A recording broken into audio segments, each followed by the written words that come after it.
Hello everyone, welcome back to Owen's Treats. I know it's been a while.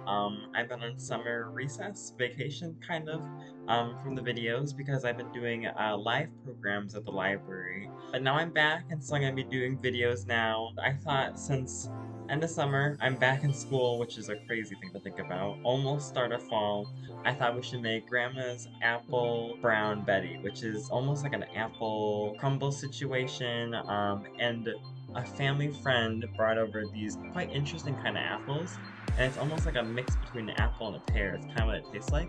So I'll be using these today because they taste good. With that, let's get into the video and let's start off with our first step and show off our ingredients. To begin, I have all my ingredients laid out here. 10 to 12 apples, and I haven't peeled these, but I have cored and sliced them. Our 2 teaspoons of cinnamon that we'll use, half a cup of butter, 3/4 cup of light brown sugar, 1 1/4 cup of all-purpose flour. For our syrup that we'll be adding on top of it before we add it into our oven, I have 1/4 cup of hot water, 2/3 cup of brown sugar, a half a teaspoon of lemon juice. And then I also have our baking dish, our pie dish, which we'll put our apples, our crumble, our brown betty into. To start off with, we're going to take our sliced apples and our cinnamon, and we're going to sprinkle our 2 teaspoons of cinnamon, but I'm going to make it 3 teaspoons. It doesn't seem like enough. So I'm going to do 3 teaspoons, and we're going to sprinkle it in with our apples.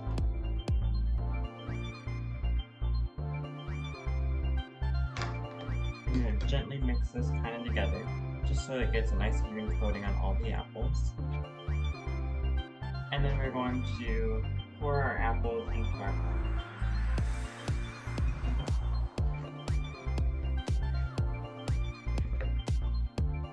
And we're going to lay them down so they're flat on our bottom.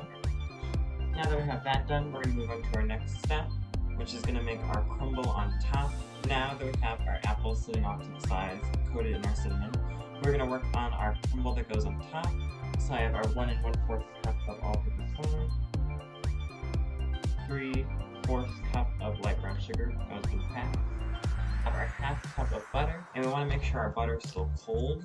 We're going to take our butter knife and be safe, and we're just going to go,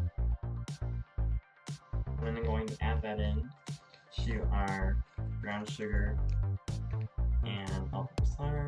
Using this or a whisk.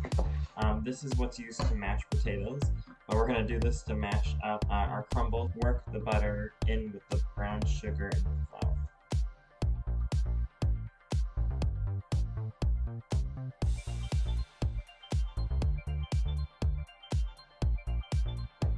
This mixture kind of come together where there's no bigger chunks of butter or kind of unmixed pieces of brown sugar or flour. Alright, and to make our syrup, it's going to be really simple. So we have a 1/4 cup of hot water here, and it's almost to the point of boiling. And then I have our 2/3 cup of brown sugar. We're going to add that in with it. It should almost dissolve instantly. And then I'm going to add in just a few drops, or if you want to be even more precise, half a teaspoon of lemon juice. And then we're going to mini whisk this all together. Now that we have our syrup mixture done, and of course when this starts to, the hot water starts to cool down, it'll turn to a thicker solution. We're gonna take all of our 3 components, our apples covered in cinnamon, our crumble, and then we're going to take our syrup and we're going to combine it together before popping it together. We have all of our components here. I'm going to start off by sprinkling our crumble mixture on top. Now I'm going to take our syrup. I have our oven preheated to 350 Fahrenheit, and I'm going to pop this in for an hour, or until the top becomes nice and golden brown, and you kind of see it kind of bubbling up from the bottom of the pan. And then I'll see you guys with our finished product. And here is our fresh brown betty out of the oven. It looks fantastic and I can't wait to eat it, but I need to let it cool first because I really did just get it right out of the oven. But I want to thank you guys for joining me on another episode of Owen's Treats. I'll see you guys in the next one. Bye-bye!